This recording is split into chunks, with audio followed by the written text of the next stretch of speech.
Hello everyone, welcome to Janet classes. Janet classes में आप लोगों का बहुत बहुत स्वागत है। तो आज हम फिर से एक नए चैप्टर के साथ अपनी क्लास आगे कंटिन्यू करेंगे। कल की क्लास में मैंने आप लोगों को काउंटिंग फिगर कंप्लीट करा दिया है। टोटल 3 पार्ट इसके बने हैं, तो आपने अगर नहीं देखा है तो आप चैनल की प्लेलिस्ट में जाकर वहां से देख सकते हैं। आई बटन पे भी मैं लिंक दे दूंगी, वहां से भी आप देख सकते हैं।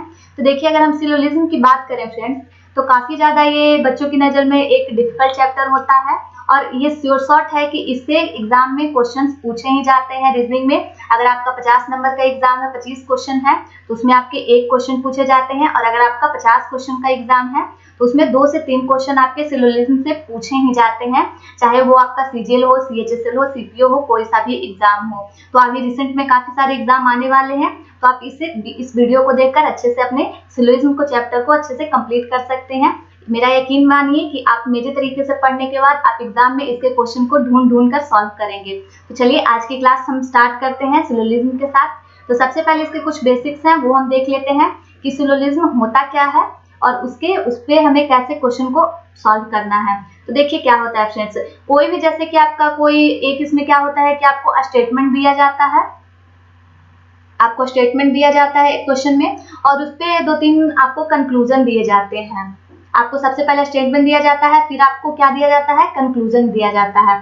तो कंक्लूजन देने के बाद आपको एक स्टेटमेंट दिया गया, फिर कंक्लूजन दिया गया, और उस पे बेस्ड आपको स्टेटमेंट के बेस्ड पे ही उसके अनुसार ही आपको कंक्लूजन को निकालना रहता है और आपको बताना होता है कि कौन कौन सा आपका कंक्लूजन सही है। तो इसी तरीके के क्वेश्चन इस पे बनते हैं। तो हम सबसे पहले कुछ जो ये रूल्स होते हैं, आप रूल इसे कर लीजिए, या फिर आप एक इसे याद रखने की बात कर लीजिए कि जैसे कि जो आपके सिलोजिज्म के क्वेश्चन होते हैं फ्रेंड्स, काफी ज्यादा तरंगी होते हैं। उसमें कुछ भी दे दिया जाता है, जैसे कि कुछ सेब आम है, कुछ अंगूर पीले हैं, या फिर कुछ पपीते काले हैं, ऐसे करके आपको दे दिया जाता है। तो आप अगर उसे जनरल भाषा में समझेंगे तो आपके लिए वो काफी ज्यादा डिफिकल्ट हो जाएगा, क्योंकि आपको दिया रहेगा कि कुछ अंगूर काले हैं या फिर कुछ अंगूर पीले हैं। तो आपका क्या हो जाता है कि आप क्या समझेंगे कि कुछ अंगूर या फिर कुछ कुत्ते बिल्ली हैं, तो आपको लगेगा कि सच में कुछ कुत्ते बिल्ली हो सकते हैं। तो ये ऐसा कुछ भी नहीं सोचना है। आपको जो भी स्टेटमेंट में दिया जा रहा है, अगर आपको दिया जा रहा है कि कुछ कुत्ते शेर हैं या फिर कुछ बिल्लियां हाथी हैं, तो आपको वो सच मानना है। आपको जो भी स्टेटमेंट में दिया जा रहा है उसे आपको बिल्कुल सच मानना है, यूनिवर्सल ट्रुथ की तरह उसे मानना है कि वही सच है, बाकी सब कुछ झूठ है। तो उसी के अनुसार आपको स्टेटमेंट के अनुसार ही अपने कंक्लूजन पे काम करना है। ये बात आपको सबसे पहले ध्यान रखनी है, जो कि मैंने यहाँ पे लिखी है। फिर देखिए फ्रेंड्स, इसमें कुछ टाइप्स बनते हैं। तो सबसे पहले हम देख लेते हैं कि क्या क्या बनते हैं। तो आपको कुछ भी दे दिया जाता है, जैसे कि कुछ आपको यहाँ पे इससे समझिए लाइन से क्या है, ऑल ए आर बी। तो इसमें आपको जो भी क्वेश्चन सॉल्व होंगे फ्रेंड्स, वो आपके वेन डायग्राम से सॉल्व होंगे। आपको जो भी सॉल्व करना है क्वेश्चन, वो आपको वेन डायग्राम के थ्रू ही करना है। तो देखिए, मैं आपको सबसे पहले यहाँ पे कुछ आपके यहाँ पे इसमें 4 केस बनते हैं। तो चारों केस को मैं अपने सबसे पहले आप लोगों को वेन डायग्राम के थ्रू समझाती हूँ। जैसे कि क्या है यहाँ पे ऑल ए आर बी। तो ऑल ए आर बी अगर आप देखें क्या है, सभी ए बी है। तो अगर आप सभी ए की बात करें, जैसे कि आपने मान लिया कि आपका क्या है, ए है, और आपको क्या बोला जा रहा है कि सभी ए यानी कि सभी जितने भी ए हैं वो क्या है, बी है। तो ये आप देखिए बी है, तो आपका ये जो वेन डायग्राम बनेगा वो कुछ इस तरीके से बनेगा। तो ये आपको देखिए कंडीशन को फुलफिल कर रहा है। आपको सभी ये, तो ए क्या है आपका, ये इतना हो गया, ए हो गया। तो जो आपका सभी ए है और ये पूरा आपका बी हो गया। तो यहाँ से आप देख सकते हैं कि सभी ए हैं जो कि बी है। तो यहाँ से आपका वेन डायग्राम ये इस तरीके से बनेगा। फिर देखिए दूसरा क्या है, सम ए आर बी। तो अगर आप ए आपका ये हो गया, और फिर आप बी की बात करें तो ये बी हो गया। तो यहाँ पे देखिए क्या है, सम ए आर बी। इसका डायग्राम कुछ इस तरीके से बनेगा। तो देखिए आपका कुछ जो है, कुछ आपका ये जो ए है वो क्या है, इसमें कॉमन आ रहा है, मतलब कि वो बी भी है। तो इसका डायग्राम इस तरीके से बनेगा। फिर देखिए आपका थर्ड क्या है, नो एज बी, यानी कि आपका ये ए हो गया और आपका बी हो गया, यानी कि ए और बी में कोई रिलेशन नहीं है। ए और बी बिल्कुल अलग अलग है। तो इसे आपको कैसे समझने के लिए कैसे समझना है कि ए और बी में आपका क्या कोई भी रिलेशन नहीं है, यानी कि आपका क्रॉस लगा दीजिए। तो यहाँ से आपको समझने में ये आसानी रहेगी कि आपको ए और बी में कोई भी रिलेशन नहीं है।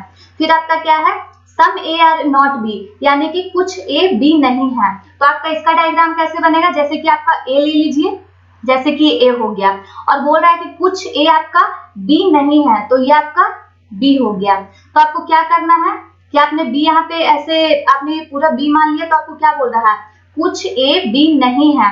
तो आपका क्या है, कुछ ए, जो आपका ये ए है वो बी नहीं है, तो ये आपको क्या होना है, देखिए आपका ये जो है, आपका ये जो क्वेश्चन आएगा ये क्या आ जाएगा, कुछ ए बी नहीं है। इसका आपका ये वेन डायग्राम कुछ इस तरीके से बनेगा। फिर देखिए आगे की तरफ चलते हैं।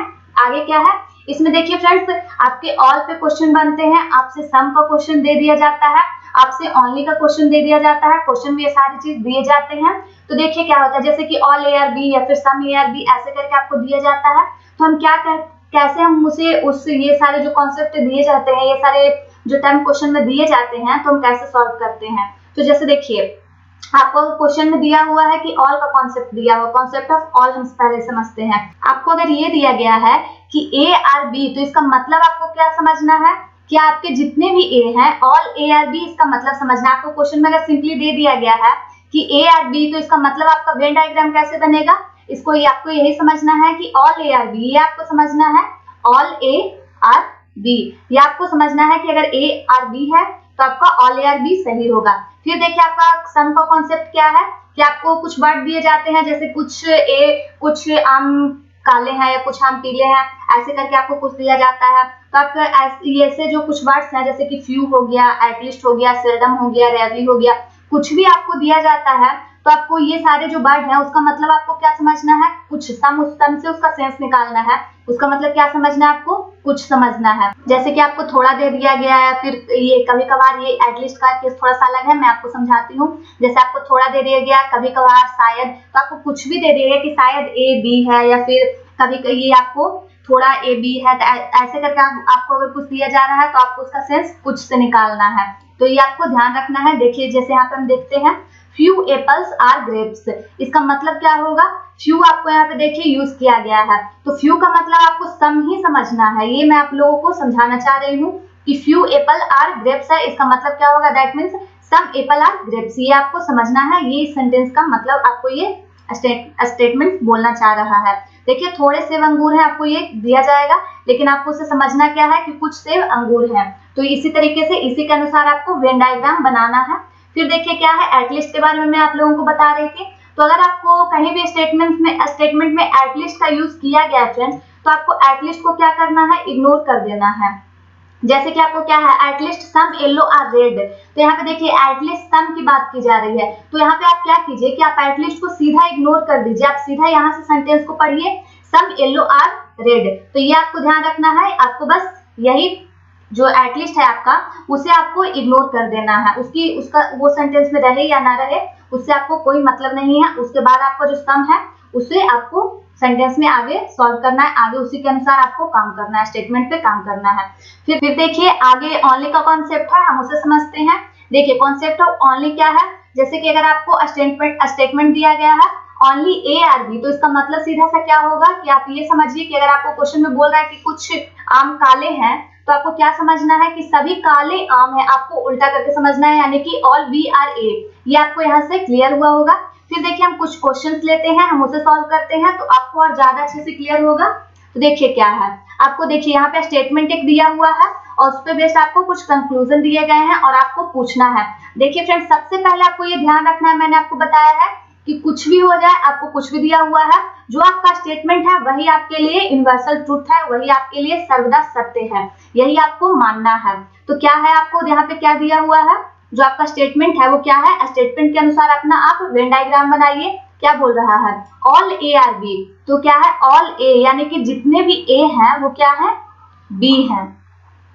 तो यहाँ से आप देख सकते हैं क्या आया, ऑल ए, आप ये देखिए वेन डायग्राम को सेटिस्फाइड कर रहा है कि जितने भी ए हैं वो क्या है, बी है। फिर आपका दूसरा स्टेटमेंट क्या है, ऑल बी आर सी, यानी कि जितने भी आपके बी हैं वो सारे के सारे क्या है, वो सी है।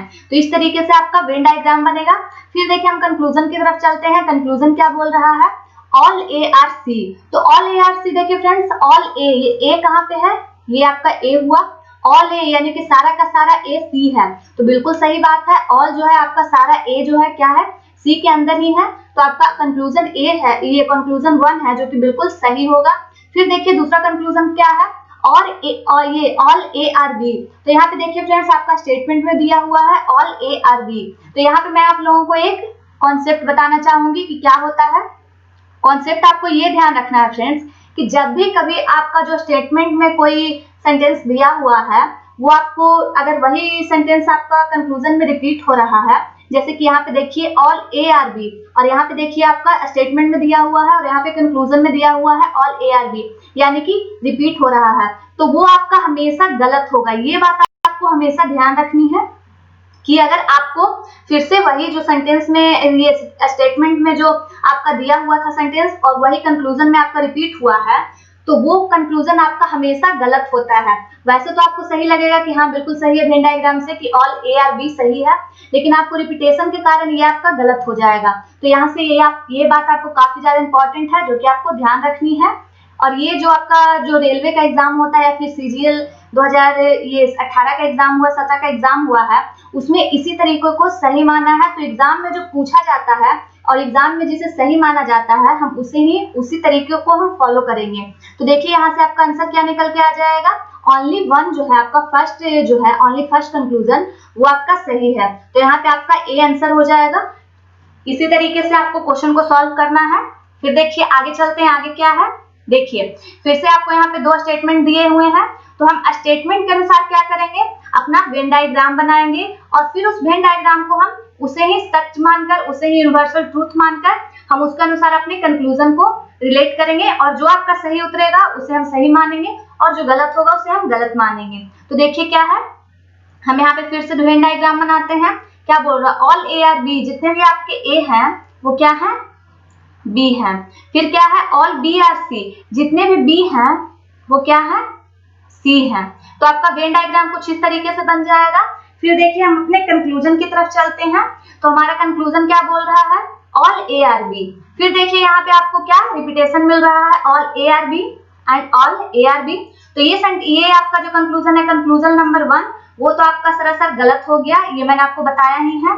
फिर देखिए आपका सेकंड कंक्लूजन क्या है, ऑल ए आर सी, जितने भी आपके ए हैं ऑल ए आर सी। तो ये आपका देखिए सी में आपका सारा का सारा ए आ रहा है, सी के अंदर आ रहा है ए। तो आप इसे थोड़ा सा इमेजिन भी करिए फ्रेंड्स, आपको अगर आप जितने अच्छे से इमेजिन करेंगे तो आप क्वेश्चन को और भी अच्छे से सॉल्व कर पाएंगे, काफी इजीली सॉल्व कर पाएंगे। तो आप देखिए, आप ये समझ सकते हैं कि सारा का सारा जो ए है वो सी के अंदर है। तो ये स्टेटमेंट बिल्कुल सही होगा कि ऑल ए आर सी, तो आपका क्या होगा, बिल्कुल सही होगा। फिर आपका थर्ड ये कंक्लूजन क्या है, सम ए आर बी।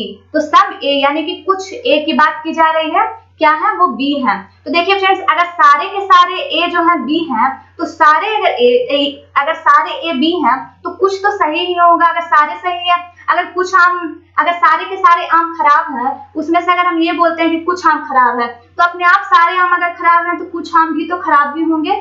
तो इसमें आपका सम जो है वो बिल्कुल सही होगा।